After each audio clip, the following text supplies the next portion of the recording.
নমস্কাৰ, আপোনালোকে প্ৰত্যক্ষ কৰি আছে PI নিউজ। সাহিত্য সভাৰ প্ৰাক্তন সভাপতি সাহিত্যাচাৰ্য সৈয়দ আব্দুল মালিকৰ ২০তম মৃত্যু দিৱস কাৰ্যসূচীৰ লগত গোলাঘাট জিলাৰ দেৰগাঁৱত অনুষ্ঠিত হয়। মৃত্যু তিথি কাৰ্যসূচীৰ লগত সংগতি ৰাখি অসমীয়া সাহিত্যৰ মহিৰু সৈয়দ আব্দুল মালিকৰ গ্ৰন্থৰাজিৰ এটা সংগ্ৰহালয় মুকলি কৰা হয়।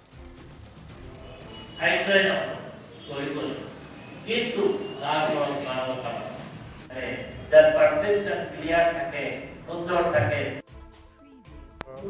বিভিন্ন লোকে মালিক ছাৰৰ গ্ৰন্থসমূহ আগবঢ়াইছে আৰু বিভিন্ন অধ্যয়নমূলক গ্ৰন্থ, গৱেষণামূলক গ্ৰন্থও আগবঢ়াইছে। আমি তেখেতসকলক ধন্যবাদ জ্ঞাপন কৰিছোঁ।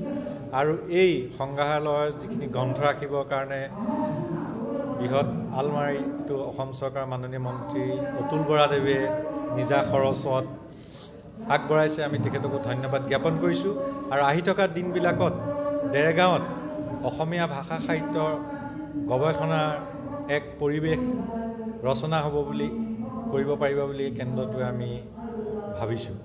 মই এটা কথা কওঁ যে অসমীয়া ভাষা সাহিত্যলৈ তেওঁ জগতখনলৈ যি অতুলনীয় সেৱা, সেই সম্পৰ্কত তেওঁ বিতৰ্কলৈ মানুহে নানে। তেওঁ একেবাৰে ছাত্ৰ অৱস্থাত দুই এটা লেখা বিতৰ্কৰ মাজলৈ আহে, সেইবিলাক কথাত আমি মন্তব্য নিদিওঁ।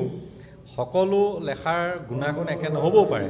আৰু ৰাজনীতিৰ ক্ষেত্ৰখনৰ কথা বতৰাৰ ওপৰত মই মন্তব্য নিদিওঁ। ৰাজনীতিক হিচাপে তেওঁ ৰাজনীতি কৰা মানুহ হিচাপে